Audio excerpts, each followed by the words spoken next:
Okay, we're back now with part three of three of the Slaughter Fallacy. And I'm going to back up just a little and maybe cover some of what was covered in part two, because part two ended kind of abruptly. So I want to be sure we didn't miss anything. So I'm gonna go back and pick up with the part just before it ended, making government networks visible. So we're back with Slaughter's book on about making government networks visible, responding to some of the critics' objections to this canonical status quo approach that's going on right now in the world. So let me just read this section and then I'll provide my commentary. So, in a true world government, government activity would take place in formal, physical institutions sited in the world's capital, or perhaps capitals. These institutions would be the focus of monitors and lobbyists, as now occurs in Washington, London, Tokyo, New Delhi, Beijing, or Brussels. They would also physically define the public sphere, within which actors must regularly and routinely explain and justify their behavior. John Rawls constructed an entire political philosophy on this principle, relying on the value of, quote, public reason. But public reason cannot exist without public space, whether real or virtual. To create a public sphere for the operation of government networks, we must try to achieve two distinct goals. First is making clear where exactly processes of governance are taking place. The space must be the equivalent of a physical site, for symbolic and practical reasons. We must replace the image of shadowy networks, making, quote, offshore decisions, with an actual vision of regularized governance processes in accessible places. Second, we must create a space in which individual citizens can figure out what is actually happening. The buzzword response to accountability concerns has been, quote, transparency. I can see why. Certainly. Make everything open and accessible at every level of governance. The decentralization of governance, however, makes this an increasingly less satisfying response. Interesting. Consider, for instance, the plethora of networks in the European Union. Having access to minutes of countless meetings and recordings of complex decision processes threatens overload more than promising oversight. So the concern is overload. A partial answer to both these problems may be to create virtual space. It is possible to centralize information on a website that is the global equivalent of the massive carved buildings that host national departments of justice, treasury, defense, and social services. At the same time, this website would be linked to as many different national websites in the particular issue area as possible. Thus, a citizen of any country seeking to learn about policymaking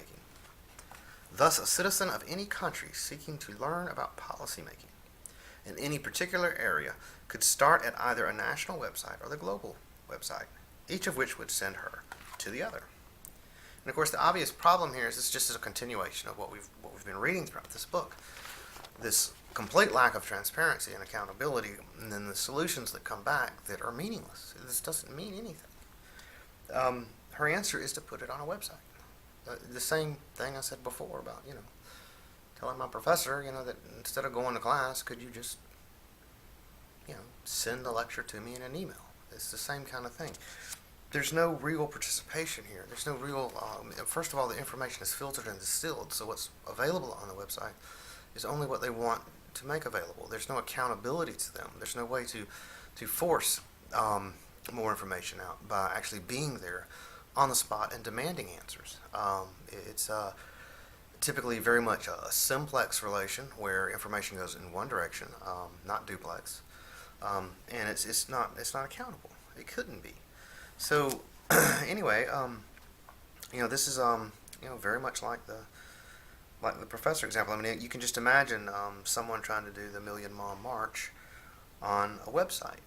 She's suggesting that there be no physical place people can go to participate.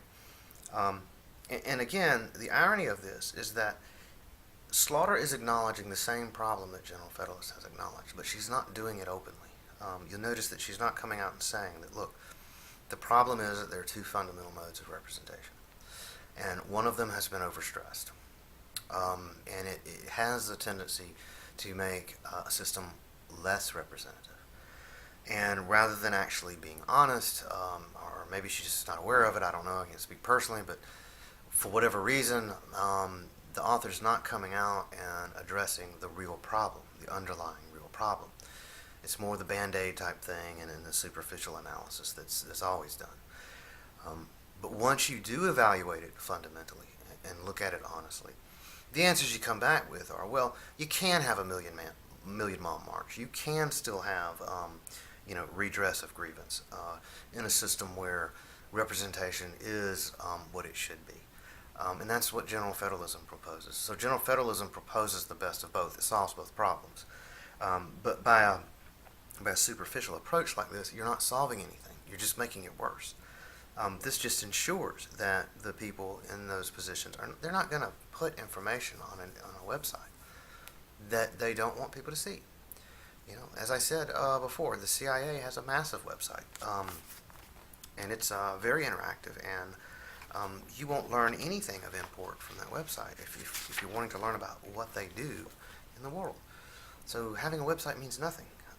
It's just PR is what it becomes. So it's ironically, like many comments in this book, she's acknowledging the same problems obliquely that general federalism has acknowledged, but then not offering a real solution. I would argue even, maybe not deliberately, but something like a disingenuous solution. That's what it smacks of to me. Who knows, but that's what it sounds like. So the last couple of quotes I'm going to go through start on page 258. So let me just read that. A menu of general responses to these charges includes, she's continuing with dealing with these objections. A menu of general responses to these charges includes a concept of dual function for all government officials, meaning that their jobs automatically include both domestic and international activity. Here we go again with this pattern. They must be accountable to their national constituents for both categories of activity. No, they can't. They cannot be accountable to both. A domestic politician's constituency is within that domestic area. They don't represent everyone outside that area. In a full-fledged, disaggregated world order, they would actually exercise both national and global responsibility, which would require accountability to both national and global norms. I agree. Second, any system of responsible government action requires that the action itself be visible. Hence, government networks must make their activities as visible as possible. Again, recognizing the same issues, and I'm in agreement. I think most people would be. One way to do this is to give them virtual reality through the use of readily available websites. No, that would do nothing. That would just simply be, well, in the worst case, it's a propaganda tool, but in the more likely case, it's just a public relations tool. You would not be truly informed that way, and you certainly wouldn't participate. It would be simplex. You would simply be on the receiving end. There would be no conversation that occurs. Third is to encourage the proliferation of legislative networks to ensure that the directly elected representatives of various national citizenries are as active in the trans-governmental realm as regulators and judges, meaning in the sub-confederacy. Fourth is to use government networks to mobilize a wide range of non-governmental actors. This would be, Hollywood actors and stuff.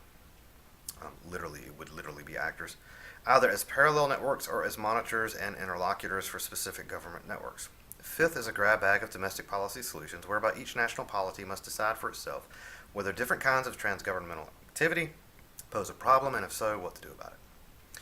She's setting up her 5 norms. So in this book, the closest she ever gets to any kind of constitution, any kind of rule of law, any kind of codification of any kind of this entire monstrosity is to suggest that there should be 5 norms of behavior. And this is just her opinion. These are just 5 norms that she came up with. Interesting, but nothing to back it up. No institutions, no structure, no constitution, nothing. I suggest 5 such norms. Some to operate primarily in horizontal relations between national government officials, and others to operate more generally in vertical relations between national government officials and their supranational counterparts. First is the norm of global deliberative equality, a presumption that all government networks should be open to any government officials who meet specified criteria or conditions of membership. That sounds reasonable. Further, once admitted, these officials would be entitled to both listen and to be heard. Sounds good. Second is a norm of legitimate difference. The requirement that in their various deliberations, members of government networks understand and act on the principle that different does not equal wrong. Nothing wrong with that. Third is positive comity, the substitution of a norm of affirmative cooperation between nations in place of the traditional deference by one state to another state's actions. So, basically that's just goodwill behavior in the interest of the Union. Fourth is the globalization of the American principles of checks and balances, the guaranteed of continual limitation of power through competition and overlapping jurisdiction. If the sum total of my rule of law, which isn't even rule of law because it's not codified or part of the Constitution, is just 5 norms, I don't think I would use the word American in one of those norms. Just saying. But anyway. Fifth and finally is a principle borrowed more from Jean Monnet, I believe that's French, not sure if I pronounced it right, than James Madison. The principle of subsidiarity, or the location of government power at the lower level, lowest level practicable among local, regional, national, and supranational authorities. I agree with that, and that's a tenet of general federalism. But the problem with all of this, the problem with this whole discussion, is that within the entire book, is the lack of rule of law means that none of this means anything. If there's no structure, if there's no institution, if there's no constitution, if there's no nothing, this is all worse than autocracy. This is a disaster. It will not last. It will not be durable. It will fail. Give it enough time, and if and when it intensifies enough and some real coercive power is applied enough, it'll fail. So, finally, the last comment on this book is in the conclusion section.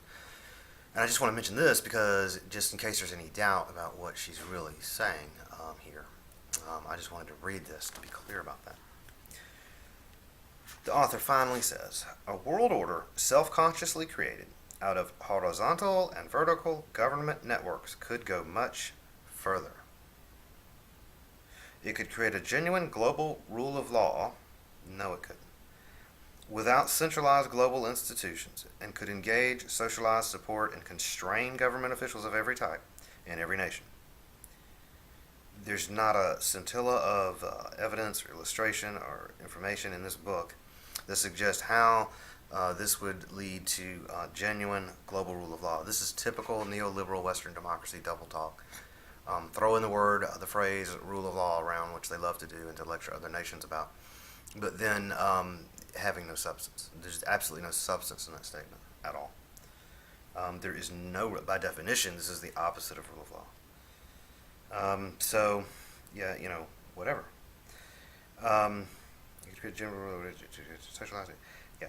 In this future, we could see disaggregated government institutions, the members of government networks, as actual bearers of a measure of sovereignty, strengthening them still further, but also subjecting them to the specific legal obligations.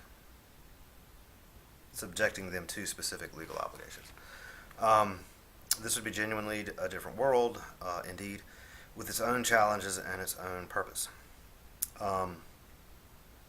It would be a genuinely different world, and a guy named Aldous Huxley described it pretty well. But anyway, the point is that this part about subjecting them to specific legal obligations, whose law is she talking about? There's no law here. There are no legal obligations. This just makes no sense. It's trivial. The whole thing doesn't make any sense. There is no law here, not international. So there is no way to subject anyone to specific legal obligations. You can hold them to, you can obligate them through bribery, through economic coercion, through the usual tools used today, but that's it. So I did this quick video and review of this book because, as I said, this book, A New World Order, is basically the canon of the current advocates of a new world order. And when you hear that phrase and people say that, they're referring to this canon. I mean, they're referring primarily to the Slaughter canon and the Slaughter Fallacy. And I call this a fallacy because we've known historically for over 1,000 years that this kind of stuff doesn't work. It's common knowledge. The fact that it's being repeated for a global government is astonishing. No originality, no attempt to say, maybe we need better ideas, maybe we need more ideas. Even if, general federalism is not the answer, there's no acknowledgement that new ideas are even needed. There's no acknowledgement that maybe we need to kind of think this from the bottom up. Since we are talking about a global government, would be the first time in humanity such a thing was deliberately contemplated and built out. So it only makes sense that you would have an open, transparent, very public, set of conventions or whatever it is you need to do to discuss this. It's astonishing that it's exactly the opposite. So now that you've seen that, you know what the run-of-the-mill New World Order ideas are, and hopefully now, if you've seen any of the General Federalist stuff, you realize there are other schools of thought out there, and I've tried to inform myself and learn as much about the alternative ideas as possible, and to work on new ideas, because I don't think what we've come up with is adequate for this task, and I believe that technological innovation is going to make global rule of law an absolute necessity. We don't have a choice. And as I said, there's already a power vacuum, and the Slaughter Fallacy groupies are already filling it. So it's a question of not whether there's going to be global rule of law. It's a question of whose or what global power system is going to exist, and that's the real question. That's the real issue. So that's all I wanted to say about that fallacy, and I hope that people will take action to try to stop this from materializing this particular scheme, and promote an alternative to fill that power vacuum that everyone could be happy about, and that would be a good system. So that's all for now,